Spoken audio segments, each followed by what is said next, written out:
Pick of you? I sent one and now it's crickets.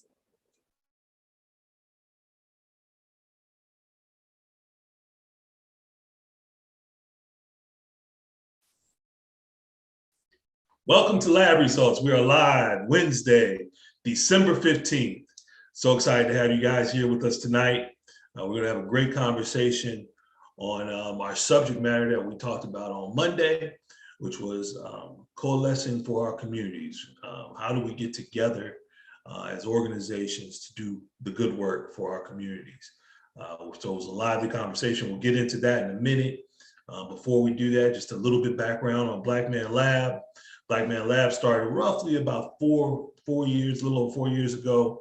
My brother, Mauli Davis, and three other brothers that got together just to be able to have some different conversations with their sons. Because we as fathers quite often know that our sons tune us out as fathers, but they might listen to a best friend, a god brother, a godfather, a uncle, whoever, but they won't listen to us, even if they say the exact same thing. So that was the impetus for it. That's where it started at.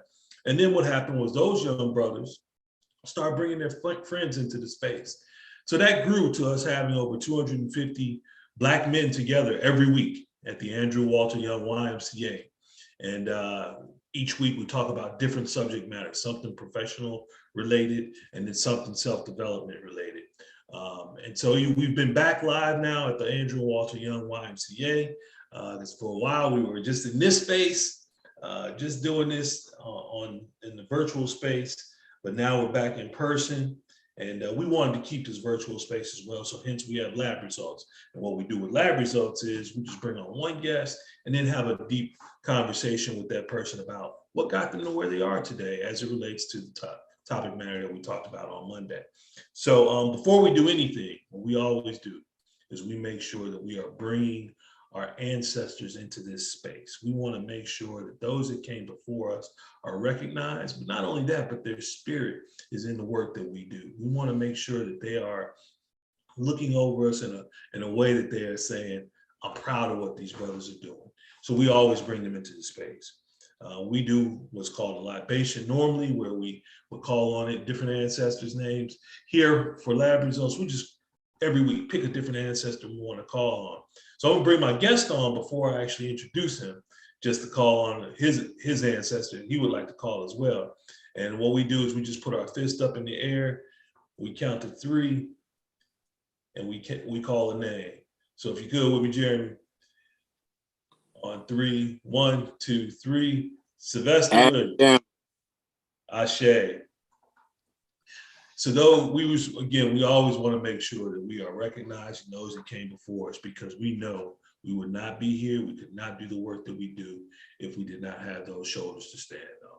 So without further ado, I want to bring on our guest.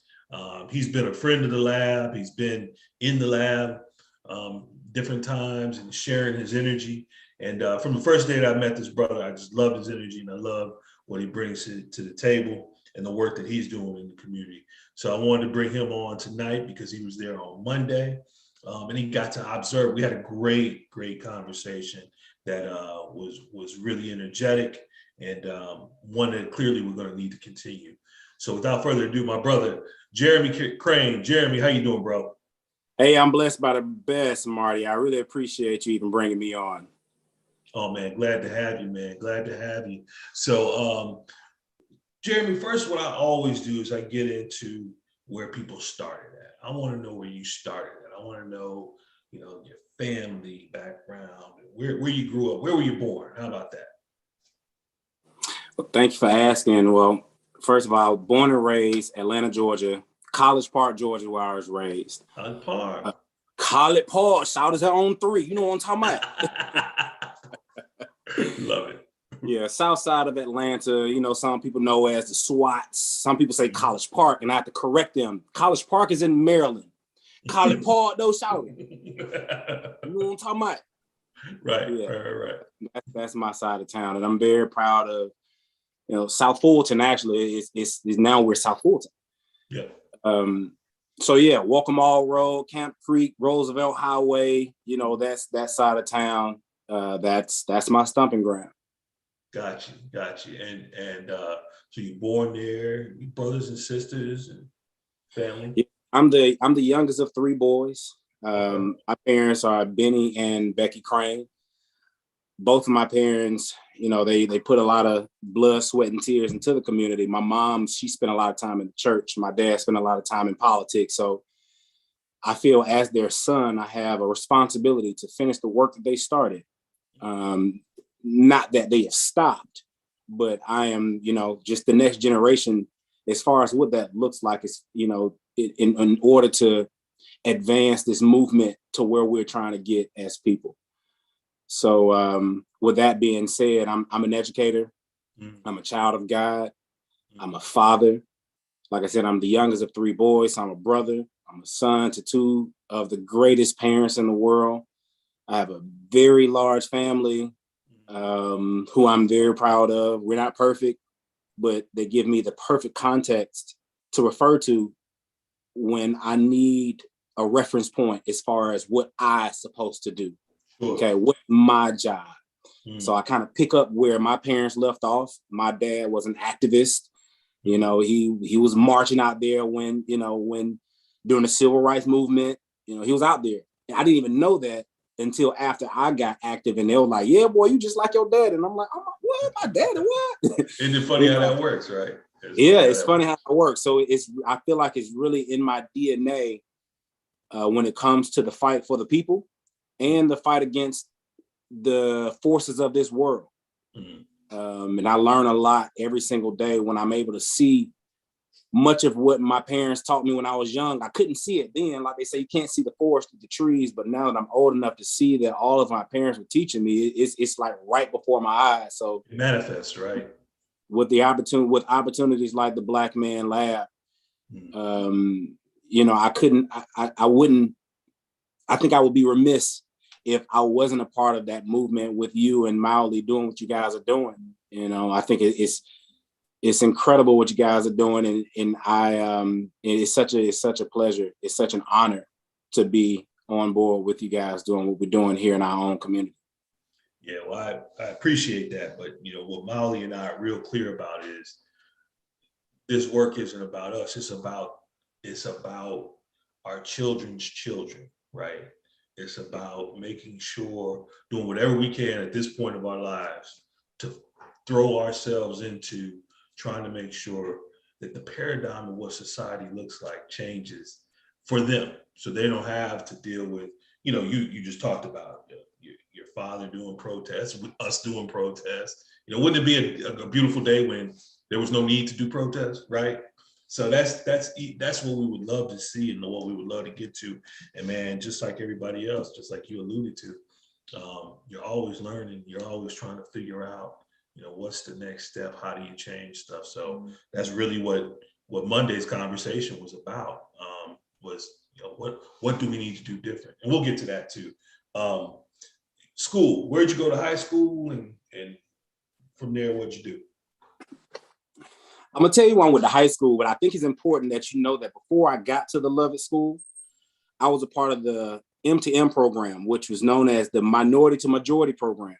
It was an initiative that was started by Fulton County back in the early 90s when they were trying to kind of balance out the populations in North Fulton, where mostly they're all white, affluent kids who are going to school every day and didn't come in contact with not one person of color. So they bust us. They bust us from South Fulton up to North Fulton. So I started out my public school experience at Herds Ferry Elementary. And from Herds Ferry, I went to Ridgeview Middle School, which is also a public school. So I'm somewhat low-key a product of the Fulton County public school system. Then from there, I went to the Lovett School, which is, the environment is similar to the North Fulton public school system. However, it's private. So I went to the Lovett School from 9th grade to 12th grade, which I'm very grateful for. And I'm sure we can get into my experience there. You know, it was quite an experience. And again, I'm very, very grateful for it. But there are some issues that need to be addressed because we still got young brothers at Lovett right now who are still trying to navigate that space, not really knowing why they're going through what they're going through. But now that I am where I am, like they say, hindsight is 2020. And on top of the fact that I went back to the Lovett School to serve as their program director for Breakthrough Atlanta for 10 years, I was able to get a perspective on what it looks like in that type of environment as a child, as a student, as well as what it looks like as a grown man, as a Black man, as a professional, and have to being able to reconcile what I saw as a student to what I saw as an adult and what it needs to look like right now. So that's love it. From there, I went to the Fort Valley State University that I'm very proud of, my HBCU. Learned a lot there. We are too. Yeah, we all are. You know, that's what HBCU is all about. It's just, you know, it's so much pride in being a part of an environment that wasn't supposed to thrive. Right. And we weren't supposed to make it, but we made a way for ourselves. So I'm very humble, and I really appreciate my experience at Fort Valley on the heels of the Lovett School experience. So from Fort Valley State University, I took on my first teaching job at Peach County Middle School as a 8th grade history, math, and language arts teacher. I was also the head football coach, head baseball coach, assistant girls basketball coach as a first-year teacher. Imagine that. Wow. Yeah, then I moved back. Let me ask you this, Jerry. When you came out of school, was that the path that you wanted? Did you know you wanted to be a teacher? Absolutely not. I didn't want to go to school. I didn't like school. There was nothing about school that I liked other than girls and access to all of the things that I couldn't do as a child with under my parents' roof. You know, it was freedom. So in exchange for the security and the establishment that my parents created at home, in my home environment, I went to the Fort Valley State University to play football on a football scholarship. So in order to keep my scholarship, I had to go to school. I had to go to class. I had to be there on time. I had to make roll. I had to be accountable. I had to make good grades, and I did. I actually graduated with honors. Yeah. And so then when you came out of that, and teaching just was there, it was an option for you. So if in the spirit of transparency, again, education just wasn't my thing. When I first got there, I committed to be a business major. Why did I commit to be a business major? Because my dad is a businessman. My whole life, I watched my dad do business. He was an entrepreneur. I didn't even know what an entrepreneur was until after college, but I had a sense of business. So when I got to Fort Valley State University, I declared a business major as a freshman. Mistake number one, freshmen shouldn't have a major. Right. As a freshman, your first year, you need to be taking the basic courses like everybody else, orientation, PE, or whatever. But that kind of goes to the lack of leadership or good advice in HBCU. So we have a long way to go in the HBCU movement that will help steer our kids in the right direction. But I think we're on to something. So I started out as a business major. After 9/11 happened, I was a student in my business course. At 8:15 in the morning. After I don't know what it was, after the Twin Towers fell, I went over to the registrar's office and actually declared myself as a mass comm major because I wanted to be a part of the communications. I wanted to be involved. And mass comm was my idea of how to not only explore that world, but I have gifts in music and in mass comm. I had access to the studio. I can record, I can sing, rap, write, blah, blah, blah. And I had a project that I had to present to middle schoolers over at Peach County Middle School, Fort Valley Middle School. So upon that, that opportunity, when I was presenting my project, it was then that I realized that I have a real passion for teaching. And it was a project to show the kids what I was doing, but I was really teaching what I was doing. Sure. I was teaching them what I was doing in my mass comm major. And when I first stepped foot on that campus, when I walked through the doors, I can tell that the kids saw something different than what they were accustomed to seeing. Mm-hmm. Back then I was a young, handsome Black man with a head full of hair, I was sharp, man, And those, those little girls, 13, 14 years old, they're going to respond. And the moment they responded the way that they did, I felt the conviction to let them know, like, hey, I'm not your friend. Yeah. Don't play with me. And it was like the posture that I took with them in that moment. They're like, whoa, like this, he ain't playing. And I'm like, you right, I ain't playing. And even the teacher was like, I like how he did that. So obviously I was able to bring a dynamic to that campus that was maybe needed, necessary, that they've been looking for. And the principal of that school told me, he was like, look, when you walk across that stage and get your degree, you will have a job here. You have a job. So after I graduated from Fort Valley State University, well, let me back up. So after that day, after that experience with my presentation, I went back to campus at Fort Valley, went to the registrar's office and changed my major again from mass comm to education. Now, fortunately, they didn't have the secondary education that I was looking for because I wanted to teach high school. They only had middle school. And I'll tell you later why that, why I truly believe that was a part of God's order. Sure. So they only had early childhood education and middle grades education. I didn't want to deal with the babies. I didn't want to do the babies. Early childhood, that's just, I don't have that kind of patience. But so I chose middle grades education, graduated, and I accepted a job at Fort Valley Middle School as an 8th grade teacher and coach of many sports. After there, I moved back to Atlanta, where there was an opening at Banneker High School to teach, high school SAT prep. Mm-hmm. And I wasn't there long before my brother, who was actually employed at the Lovett School as the middle school dean, put me on some game about an administrative position at the Lovett School for this program called Breakthrough Atlanta. I had no administrative experience. I really had no interest in being an administrator. But because my brother was there, it was my alma mater. I loved the people there. Some of my teachers were still there. I threw my name in the hat. I applied, I interviewed, and I got the job. Wow. 10 years later, I found myself doing all of what I learned in the span of those 10 years, sitting at the table that I never would have had an opportunity to sit at if I didn't accept this job. And I'm doing that. My aspiration is to do the very same things that I was doing at the Lovett School in my own community.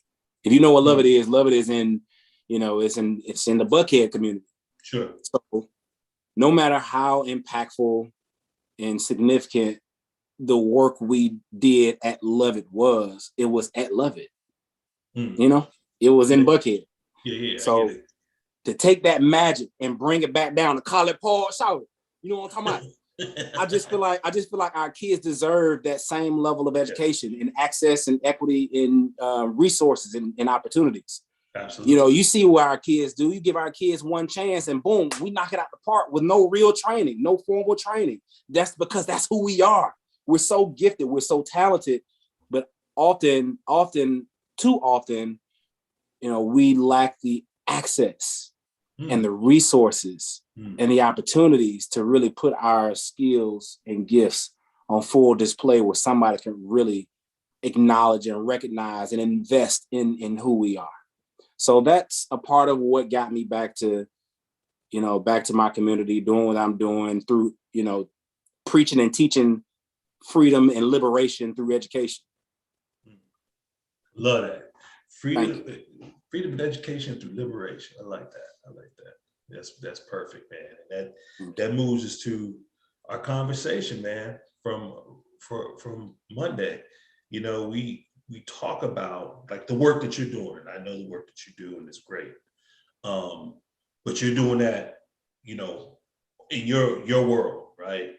And there's other people out here doing work in education. Because I think, I asked on Monday, I had asked who here, works in the education space and, in terms of organizing. And a bunch of people raised their hand, and my thought is, I want you to expound on this.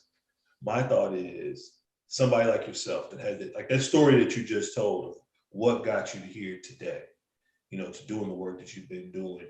your background, right? And when I talk about your background, your family background, this is ingrained in you, right? And there's other people out there that had similar stories in some form or fashion.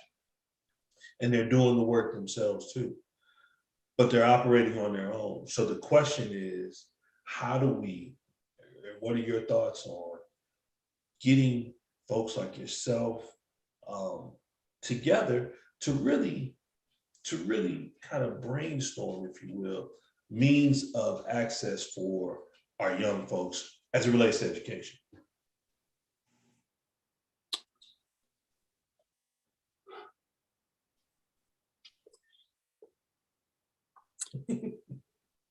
So here's the tough part. Mm-hmm. When we think education, too often we think formal K through 12 Sure. education. And we know that that's not. That's programming. Right. Okay. Right. Our schools, our teachers, principals, counselors, and everybody, administrators, they have signed a contract to program our children with the information that they're only allowed to teach certain things. Okay. Mm-hmm. Now, the fact that education is a journey, it never stops. Still doing it. The day you die is the day your education is over. Yeah. But our people, and I think I heard Dr. Umar Johnson say something like this: our people are the only people that allow their oppressors to teach our children. Careful now. Careful now.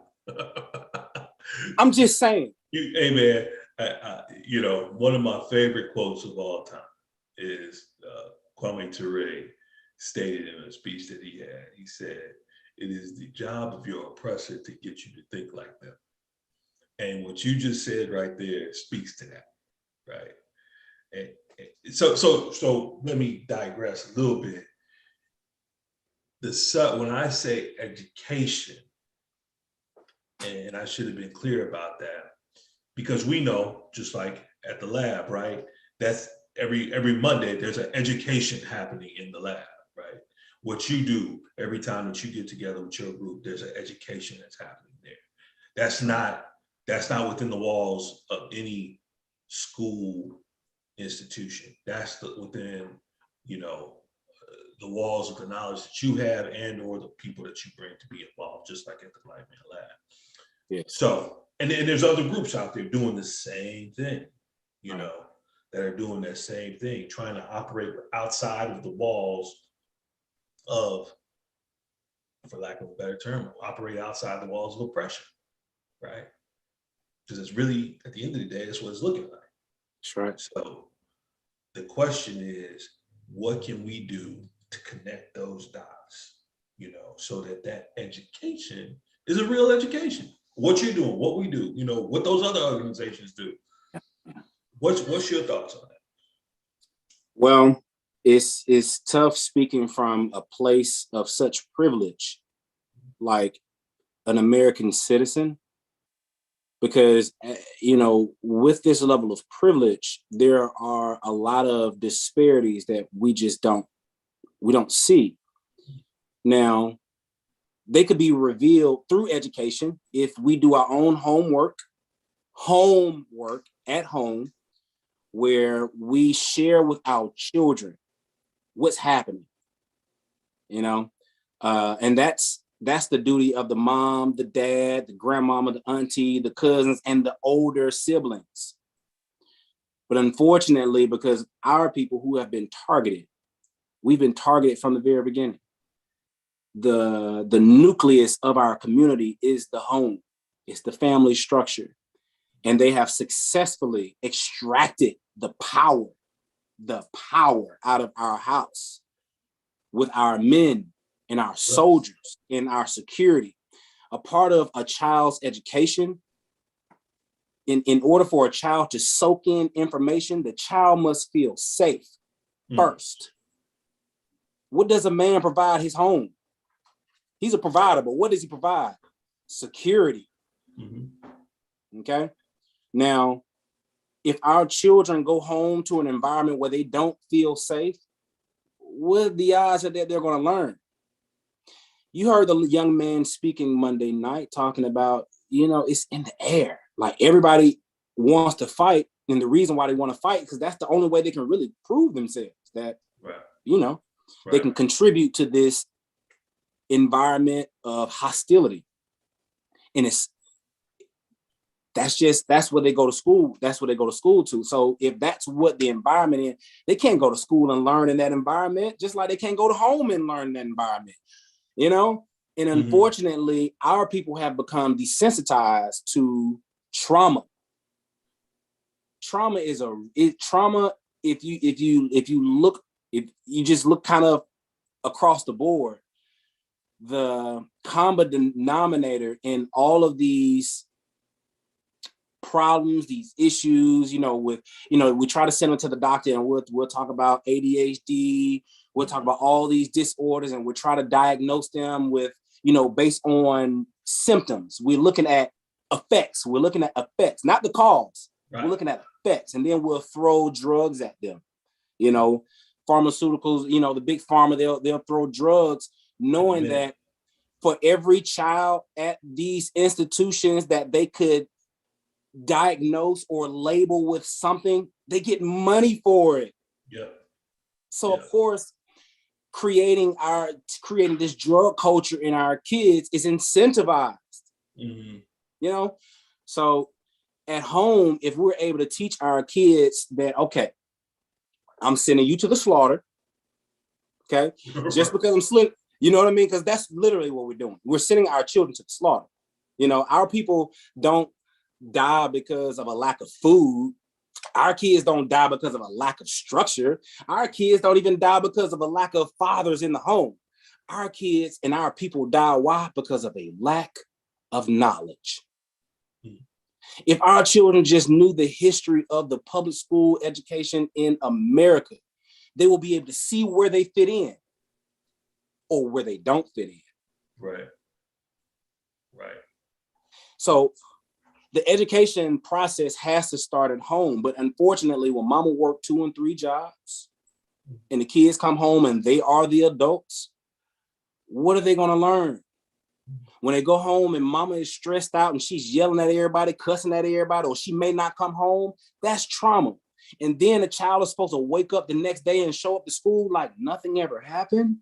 Right. At what point in time are we going to create an environment for these children to feel safe, to be vulnerable with their truth, without being punished for what they know or for what they saw? Because if the reality is, if our kids come to school and tell what happened at home, what's gonna happen. Right. You yanked up out of there. And we don't want that. So they got to come to school and fake it. But the thing is about children may not have the vocabulary to articulate what they're going through, but they can act it out. And the older they get, it's just like us as grown men, because we aren't very vulnerable with each other, and we're not honest about what we're really going through. The moment something happens, we're triggered. Everything that we're going through comes out. Yeah. And the laws are codified in a way to penalize us for expressing ourselves the way that we do. Now, if there's no infrastructure, if there's no organization, this country does not have the bandwidth to support the trauma that we've suffered over centuries. They don't have the answers. That's the reason why they're dragging their feet on reparations for us. They'll give reparations to everybody else, the Asians, the gays, the Japanese, everybody, the Jews. All they have to do, they do one protest and they got a bill. Yeah. But bruh, what about us? There's so much that they have done to us. It's almost like we're going to our rape, it's like being raped and going back to the rapists and asking them to give us what they gave back. They can't give it back. They took it. Yeah. But because we're so creative, we can regenerate, So I often challenge, I often challenge, my students, if they want to understand anything, if they want to understand how this world moves, start with ourselves. And I don't mean, I'm not trying to go philosophical, start with yourselves, your mind and mental, cognitive. No, I mean, literally start with your body. Start with your bodily functions, your systems, from your nervous system, your digestive system, your respiratory system, your reproductive system, and you would see that the people in this world act exactly like the cells in our body. You got white blood cells, and you know what they do. You know how they attack, and you can align them with the behavior of people who don't recognize Black people as a part of the body. What do? They attack. If you understand the autoimmune deficiency syndrome, you understand that those white blood cells attack the good people. So we can go as deep as we want, but our body has the answer. The way our immune system is set up, that's the way we're supposed to operate as people. But we have to recognize which cells are the good cells. We have to be able to break this thing down to an atomic molecular level, because this trauma goes all the way to our DNA. We pass this trauma down. Yeah. And then, and that's one of the things that, and I might not have been very effective in doing it on Monday, but one of the things that I was trying to get to was all of the different levels of trauma and dysfunction that we operate within, right? As a people, like what you were just talking about. And all of those different, cells, if you will, to use your terminology, all those different cells need their own treatment. You know what I mean? Right. They need their own treatment because they all carry some level of trauma. Yes. And it needs treatment. And that's, the Black Man Lab is very broad based. We try to touch on everything so that we can spark, spark thought, right? And then have experts like yourself, in the room to help to move the conversation and to help those young folks that are in there have a different level of understanding. And it's interesting because I've seen that over the years. I've seen the young folks that have come with some regularity, where they started at being very uninterested, and now, literally taking notes. They're literally taking notes. Yeah. Because to your point earlier, we're amazing, man. Like as a people, when you really get to the baseline of it, the fact that all the trauma that we've seen for decades, right? All this trauma that we've seen, for us to continuously regenerate, and not only regenerate, but do it even in a better way, speaks to what we are as a folk, right? As our what our DNA says. Yeah. And I recognize that when our young folks, when that clicks for them, and I've seen it, like we did for Mauli's book, the We Need You book. I don't know if you were familiar with the project, but we created music. We had the young folks create music, art, all kinds of stuff through the book, right? They had to read the book and then make music based off of what they read. Likewise, if they were artists, they had to paint based off of what they read. And unequivocally, it was amazing. It was amazing because some of these young folks, that's not what they did. You know what I'm saying? They weren't singers or rappers. They just did it, because they had the ability to do it. Right. And that's, because somebody put into them, hey, here's what I want to see you do, because I believe you can do it. And boom, they did it. And I'm saying all that to say, I want to expand across all of our organizations that kind of mindset. And I know, I hope that the vast majority of our organizations that are out there have that kind of thought process. Yeah. But sometimes I think we get in our own way, because what happens is it becomes competitive in certain, you know what I mean? Certain ways. And then also some people, and this is a byproduct of oppression as well. Some folks make the organization about somebody. One person is the organization, and they're reaping the rewards of it. That's somebody else's ideology, not ours. So what did you think about Monday? What did you think about the conversation? Thanks for asking me that, because I didn't contribute to the conversation verbally. Mm. And a part of that is because I am totally familiar with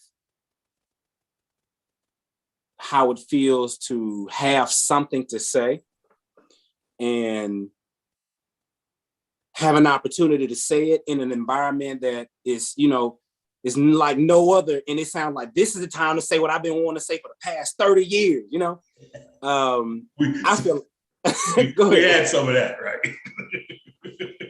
Yeah, I get it. And because I can be a little long-winded myself. I know when we talk, we talk. Yeah. But we're not the only ones in the room that feel that way, regardless of how valid their point is. Some people, we know people in the room who, if you give them the mic, they will go totally left field. Sure. No matter how old they may be. But they are part of the group, though. They're part of the group. In fairness, you got to give me some credit for being like, now hold on. I know, I get it. Certain folks. But you got to know your people. And there has to be a way to include everybody without people feeling slighted. And dealing with Black men, because we're so sensitive and we're very reluctant to admit how sensitive we are, instead of saying, hey, that hurt my feelings, or hey, I have really something I want to share. Or we'll when we don't get our way, we'll create these pockets of negativity. You know what I mean? Like, because we didn't feel acknowledged, because we didn't feel recognized, we walk away bitter. And that's how we've been doing for the past 400 years. We've been walked over for the past 400 years, and we're still looking to be acknowledged by people who don't look like us. And that's my issue. We have to recognize us first. And it's not until we start recognizing us, we don't even know who we are. We're still calling each other by a color. There's no other culture or ethnicity in the world that recognize themselves by color. Mm-hmm. White people did it once upon a time, and now they're trying to get out of it because it's not so cool. Mm-hmm. It's not so cool to be white right now, because now the secret's out. Now everybody want to be Irish. They want to be German. They want to be French. They want to be Dutch. They want to be this and they want to be that. But when it comes to us, what are we? We Black. Mm-hmm. Exactly. Ain't nobody gonna give Black nothing. If you understand colors, Black is an amalgamation of a whole bunch of different colors. So until we're able to identify ourselves as, what are we gonna be? Mm-hmm. We tried African American, that's not going over so well, huh? Mm-hmm. They try to give us Negro, that ain't gonna work either. But unfortunately, the nature of Black is a whole bunch of other stuff. And the miracle of Black, when Monday, every time we come together in the Black Man Lab together in unity, that is a miracle. Anywhere you see Black men coming together on anything in unity, that is a miracle. The color Black is a miracle. You take a Black marker and put it in water, and you see a rainbow of colors start to come out. But if you put them all back together, you get Black. You know what I'm saying? We have to be able to we have to be able to identify ourselves as something other than just Black. Now, going back to the conversation on Monday, it was a very powerful conversation, because the youngest brother to the oldest brother had something to contribute. However, we're not having the conversation just yet on what it is that keeps us separated. A part of what keeps us separated are our opinions. Everybody has an opinion. Yeah. there might have been 100 people in the room Monday. And if we gave the mic to everybody in the room, they would have had a different opinion. Mm-hmm. It's not until we get to the point where we say, listen, we got to bring this together. Okay. What are we going to do? Like, I think one brother said it. What are we going to do now, tonight? What is going to be the takeaway?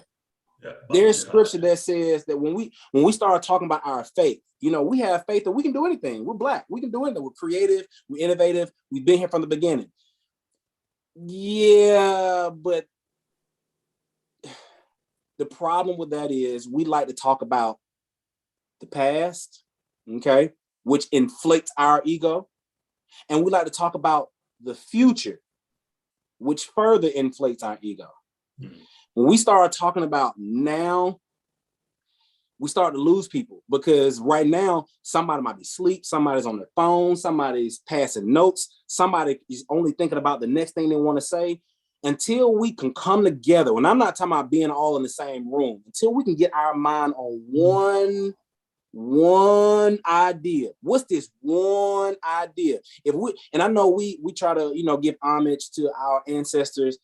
Let's focus on one ancestor, fam.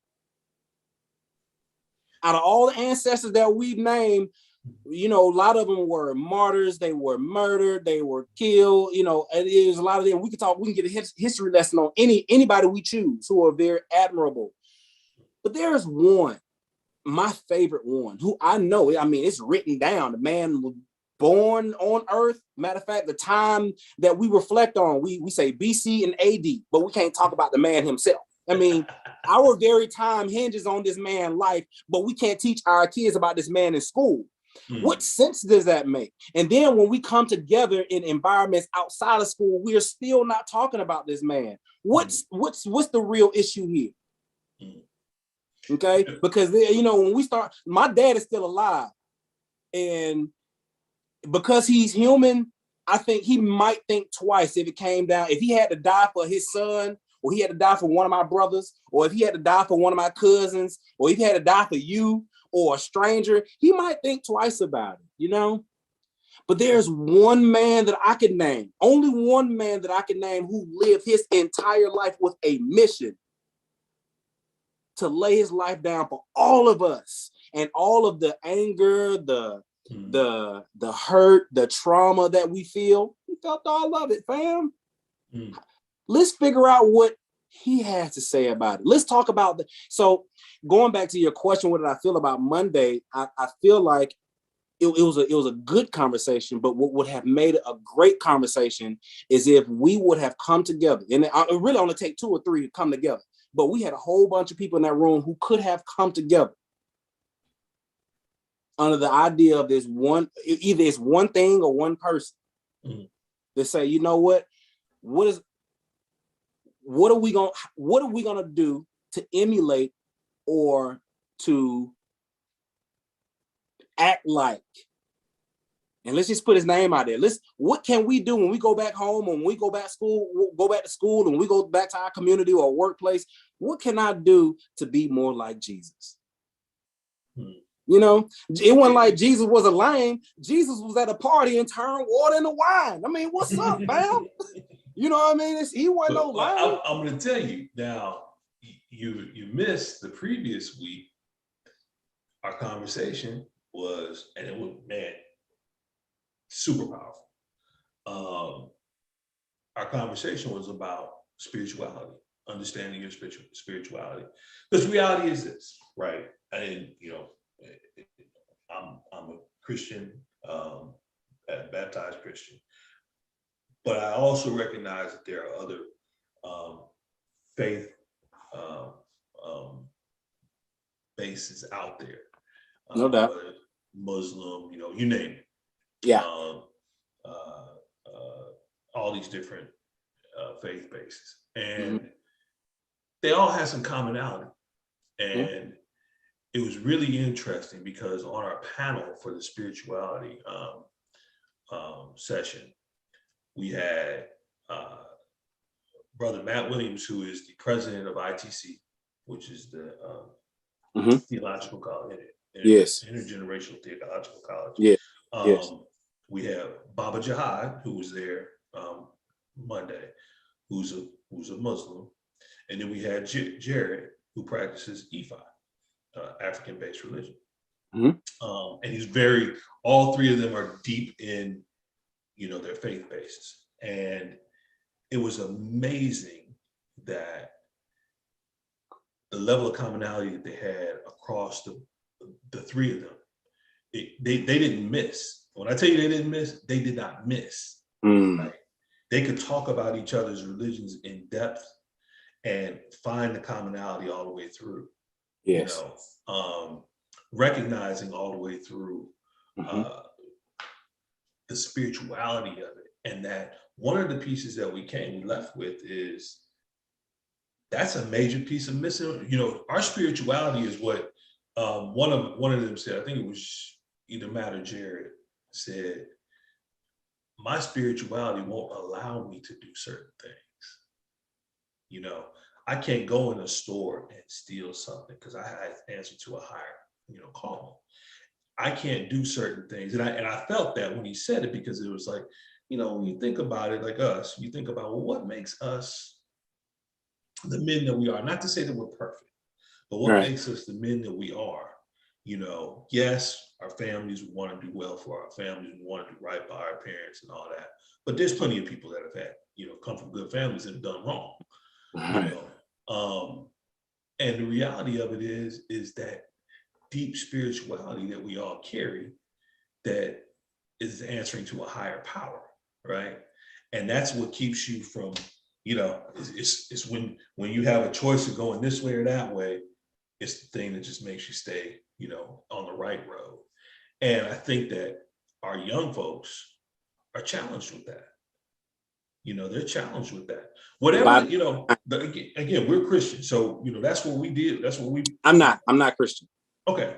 Well, believers in Jesus, right? So I am a follower of Jesus, though. Correct. So, that's where we're at, right? Yeah. But if they were to say, if a kid, just name it Buddha, whoever, but they follow the higher power, it's leading them to answer to something different than the fools that they can run into on the street. You know what I mean? Or somebody that's not of right mind, that they may follow. So that's a piece, you're absolutely right. All that said, you're absolutely right. That's a piece that, I don't think we can just run off the street and say, hey, you got to go to church or you got to do this. There has to be a means of communicating that. It's the education, bro. It's the education. Again, when you say church, people think a building. Yeah. Because you don't have to go to the building. Back when the church-going people were being persecuted, they weren't going to a building. They were doing it in their living rooms. And it's not until we start inviting each other into whether it's our home, our offices, or the spaces that we've created in order for us to be as vulnerable as possible. To share things that are happening that we don't share with everybody before it comes out, before I act a fool on somebody. Right. Being able to share that trauma with somebody that is going through the same thing is so therapeutic and cathartic in a way that could avoid and prevent destructive behavior, self-destructive behavior. Sure. And because this country has done such an incredible job isolating us and putting us in silos in a way where we wake up under a roof where we don't see the sun, we don't see the moon, we don't see the stars, we don't see the sky, we don't smell the wind, the air that's blowing. That's God. We're living in boxes next to another box that we used to call our neighbors that we may or may not even know. Yeah. And they've done the same thing with our school system. When our school system started, it started out as a schoolhouse with one teacher, with children from all ages that require the teacher to differentiate the instruction for every single student. Now, fast forward, it can't be done. It's cattle herd. Yes, because this country has been manufacturing bodies that aligns with their agenda. Sure. Then the industrial era, when we were going to war, with the rest of the world, when we were racing to space, trying to be the first to get to the moon, we're teaching our kids to be what our country wanted to be viewed as. Yeah. Instead of teaching our children and meeting them where they are and teaching them and cultivating their passion. You know, we're not teaching our children based on their passion. We're giving them elemental diamond. That's what we call it, elementary school. Okay, because we're giving them elements of a subject. It's kind of like, you know, if you want to teach a kid how to drive a car, the way our school system is set up, they're teaching our kids about the tire, the bumper, the hood, the door, the window. We're giving them bits and bits and bits, and they can't see the forest through the trees. But if you put them in a go-kart, they'll probably be able to skirt. Yeah. Naturally, because that's just how we are. That is how we do. Now, that's how our people are. You understand the left brain, right brain hemisphere. One is more your segregated thinking. The other one is more of your collective unification type of thinking. Our people are the more right hemisphere brain type of thinking orientation, where we are able to unify ideas. Our white brothers and sisters are more left brain hemisphere, or your more segregated thinking, analytical thinking, which makes sense as to why they tried to segregate everything. You know what I mean? But we could work together. Obviously, our brains can work together. Left need the right need the left. But unfortunately, if you want to see how a double-minded man, it's kind of like the Bible says, a double-minded man is unstable in all his ways. Okay, because we haven't been able to create that equilibrium. That's kind of one of those neuroscience type of terminologies, equilibrium, where you're able to balance both sides. If we're able to reach that equilibrium in our brain, you will reach a level of genius that you just never have ever seen. That will be the same experience, or that will be the same phenomena that you will see if Black people and white people ever got to a place of balance. But because the scale has been tipped so badly, and we still haven't reconciled our past, we're still trying to balance out. And that's why we have a lot of issues where we have now. In our community in particular, somebody started out the meeting Monday, and they was talking about, somebody on the panel, he was talking about some gun violence. Somebody got shot standing at a bus stop. I wanted to challenge him, and I didn't want to do it in a public forum because everybody don't know the history. But I would challenge anybody that would talk about the violence that we see in our community. Wow, it's messed up that, you can be standing at a bus stop and somebody come and shoot you. Imagine what the people who were here, if they were able to tell what happened to their sister or their brother or their daddy who was going to gather food for their tribe, but these people jumped off a boat. Bang, bang, bang, bang, bang, bang, bang. Well, you know what I mean? Yeah. So here's the thing, though. That piece of it, I always get a little. It chafes me a little bit when I hear about people talk about crime in our neighborhoods, and the Black on Black crime and that kind of thing. Yes, of course we don't want that. Yes, there are some very misguided people that do a lot of wrong things. I agree with that. And yes, that needs to have its treatment. But I'm always of the mindset of, well, what got us there, right?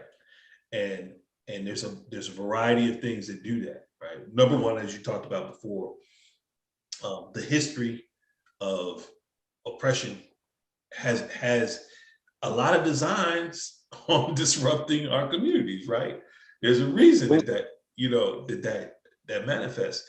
The other piece of it is that so often we're not looking at the full picture of what got those young people in that mind frame, right? Or a whole generation. Yeah. And we just want to treat what happened, you know what I'm saying? Which has been a part of the problem to start with. We're always treating symptoms. We're always treating, you alluded to that earlier when we were talking about medicine. We're always just treating symptoms. you That's know, right. and we're not dealing with what's undergirding those symptoms. That's right. And the challenge is that what has created that sickness ain't going nowhere. You know, it's not going nowhere because it's not incentivized to go anywhere. That's right. You know what I mean? If you know, like you mentioned reparations earlier. If reparations happened, right, that's a big admit, right? You're finally saying, yeah, we were wrong with that. We did it. Yeah, we did it. And we were wrong with We that. did it. Now that just boom, there's so many, you know, dominoes that fall from that. Yeah. You know, it's almost like the same as you and I both know that there probably could be a cure for cancer out there. Right? I would argue that it's already out there. Yeah, we know, Yeah. right? Yeah. So, but imagine cancer's cured. Now the vast majority of the pharmaceutical industry is going to be crippled, and all of those politicians that have been paid by pharmaceutical industries and so on and so forth, you know, now all of a sudden they're broke. So that's what we have to teach. That's the part that we have to teach. In the pharmaceuticals, those big names, if you peel the layers back, you start to see all the people who are connected. You know, everybody talk about Bill Gates, Elon Musk, Warren Buffett, Jeff Bezos. The things that these people did, from Elon Musk to Warren Buffett, all these billionaires, if we did what they did to get where they are, if we did it now, they will lock us up. Yeah. They will lock us up. Because after they did what they did, they created laws so nobody else can do them. Yeah. So if we look back, I'm always bring the conversation back to Jesus. To your point, if they released the cure for cancer to the world, that's gonna put a lot of people out of a job. Imagine what Jesus did when he healing people. If he talking about healing the blind, healing the sick, bringing people back to life, you telling me he don't need no Tylenol for that? I promise you, Johnson & Johnson, Pfizer, and Moderna, they're even though they're supposed to be competitive, they will come together because they have a common enemy. So of course, especially if Jesus was a black man, we ain't gonna let this black man come in here and tell them that there's another way other than the medicine that is keeping us sick. We have to be able to teach those sort of things. So the moment we see how much we are like Jesus, we can understand why we are the targets. We're targets because we remind them of the Jesus that we serve. That's the reason why they went to school. The North African. The North African. I mean, think about it. Jesus and his mama and daddy hid. They had to hide in Africa because the king was trying to kill all the babies. And you can't hide in Africa if you don't look African. There's a reason why they don't want us to teach this stuff to our kids. Because the moment they realize who they are and where they came from, it's in our DNA. There's you don't hear nothing about Europe in the Bible. Only thing you hear about Europe in the Bible is about the 600 princes that came together to create Germany, the people who tried to take over the world. Except we don't call them princes in the history book, they call them barbarians. Okay?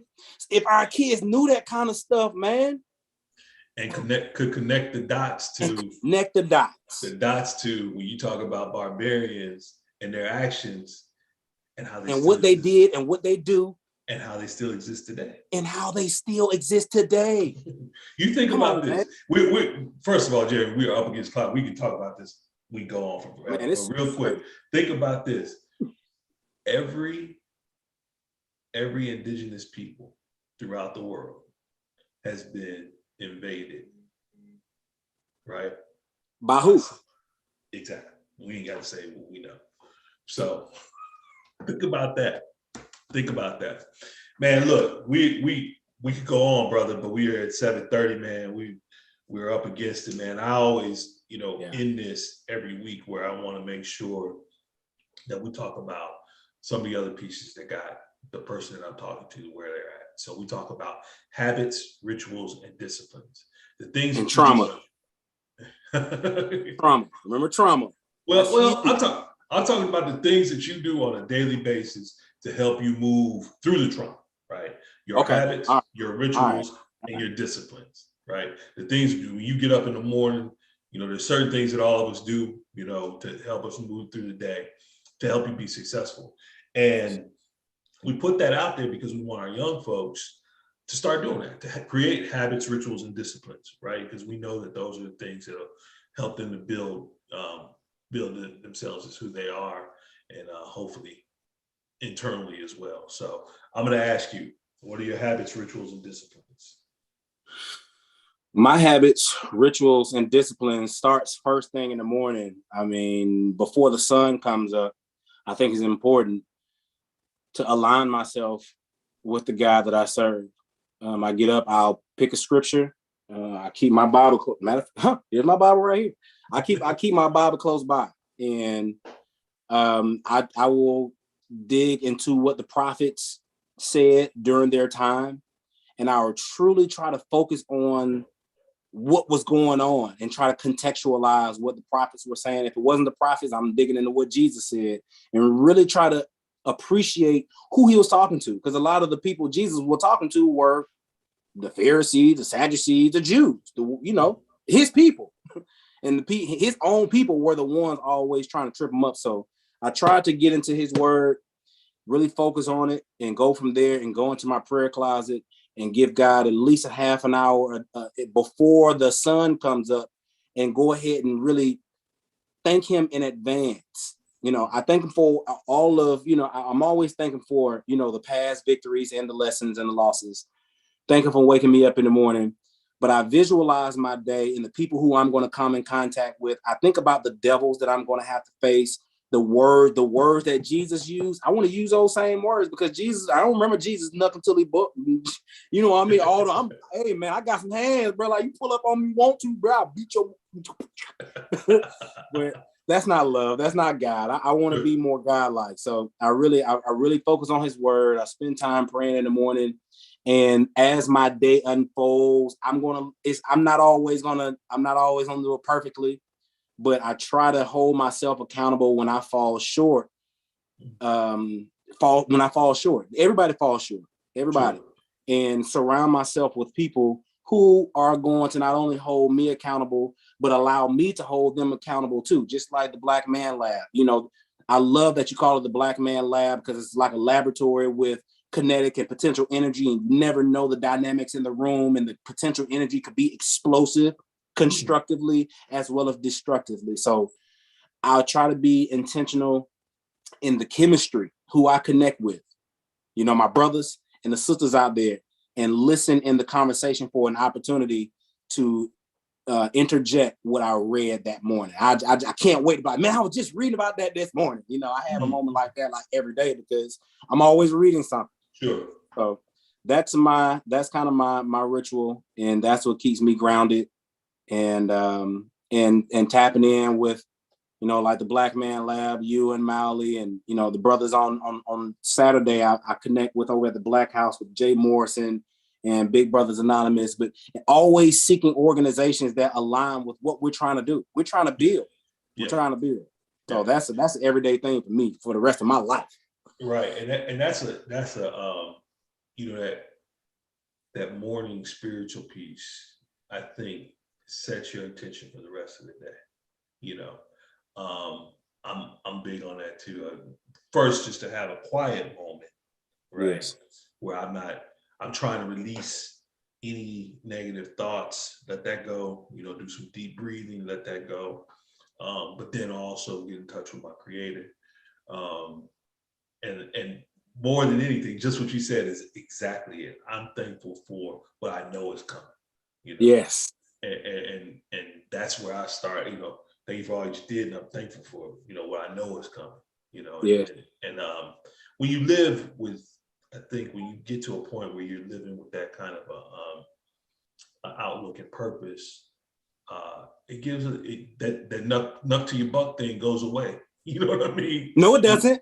No, it don't. It don't go nowhere. It's still there. It's there, but I'm saying you just keep it to yourself. I'm messing with you. You keep, because trust me, I just had the other day, guy come at me wrong, and I just, old Southside Chicago Marty was ready to go, but then you Chicago. I don't mess with I you. let it go. You know what I'm saying? I let it go, and it almost becomes where you go, when those kind of things happen that before how you would have reacted would have been, now you just go, Yeah, I like to say it is written. When you say it's written somewhere, that's almost like fighting words because they can't, they're offended because it's what you doing right now. I'm seeing your type already. It's written. You know what I mean? Good luck. Good luck with your life, man. We cool. Yeah, you go head on, fam. This is a place just for you. Exactly. Well, look, man. Thank you again, brother. We close out here just like we close out in the lab, man. So if you can just join me real quick, lock them up.